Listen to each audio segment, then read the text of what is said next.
నమస్తే. ఇప్పుడు మనతో పాటే ఉన్నారు ప్రముఖ ఆధ్యాత్మికవేత్త జ్యోతిష వాస్తు పండితులు కిరణ్ శర్మ గారు. గురుగారితో మాట్లాడదాం. నమస్తే గురుగారు. అఖండ లక్ష్మీ ప్రాప్తిరస్తమ్మా. గురుగారు, ఇప్పుడు మనకి దగ్గరలో కృష్ణాష్టమి ఉంది. చాలా మంది కన్ఫ్యూజ్ అవుతున్నారు. కొంతమంది పంతులు కూడా చెప్తున్నారు 16వ తారీఖున, కొంతమంది 15వ తేదీన అని కొంతమంది. అసలు మనం కృష్ణాష్టమి ఏ రోజు చేసుకోవాలి, అలాగే కృష్ణాష్టమి విశిష్టత కూడా మాకు వివరించండి గురుగారు. ఇక్కడ మనకి రెండు రకాల పద్ధతులు ఉంటాయి.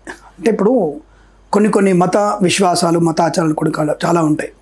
సో నిజం చెప్పాలంటే ఇక్కడ స్మార్త కృష్ణాష్టమి, వైఖానస్ అంటే వైష్ణవ కృష్ణాష్టమి రెండు ఉంటుంది.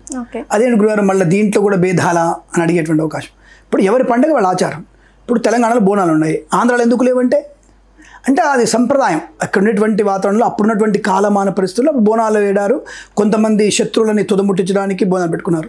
రెండోది వినాయక చవితి రేపు వచ్చేది మనకి వినాయక చవితి, అది కూడా మనం స్పెషల్ వీడియో చేసుకుంటాం. వినాయక చవితి యాక్చువల్గా మీ 9 రోజులు ఎవరు చెప్పారు? అసలు నవరాత్రులు వినాయక చవితి లేనే లేదు. ఎందుకు చేశారు?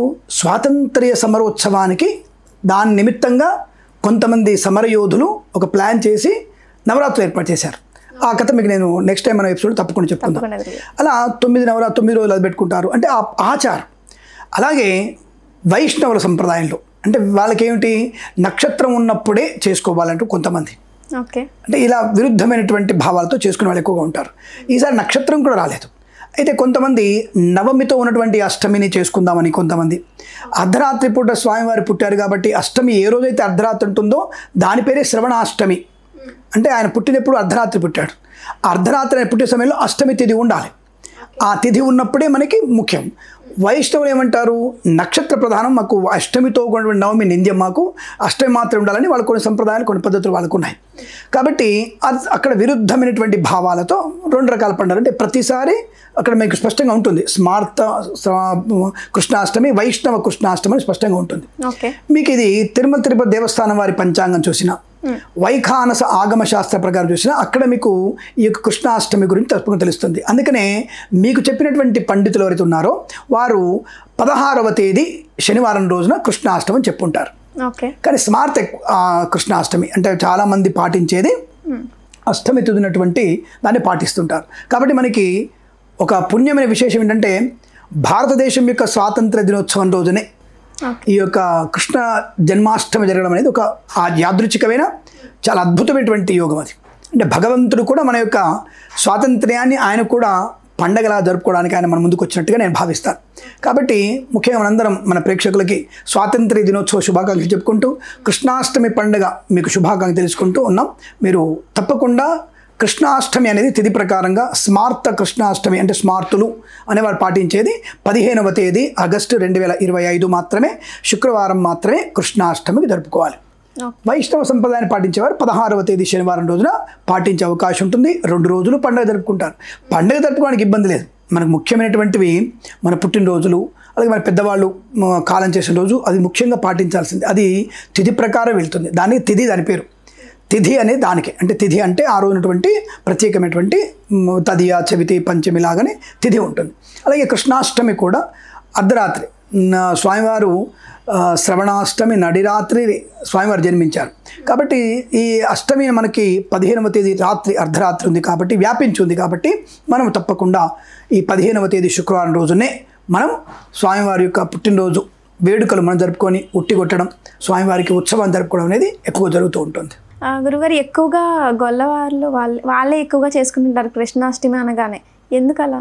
అలా ఏముంది అంటే యాదవ సంభూతుడు అనేటువంటి పేరు ఆయనకి, యాదవ కుల సంభూతుడు అనేటువంటి అని పేరు వచ్చింది కాబట్టి గొల్లవాళ్ళే ఎక్కువ చేసుకునేది. అక్కడ ఏం లేదు, గొల్లవాళ్ళు ప్రత్యేకంగా చేస్తారు అంతే. అంటే వారు కృష్ణుడు మావాడు అనేటువంటి భావన మంచిదేగా.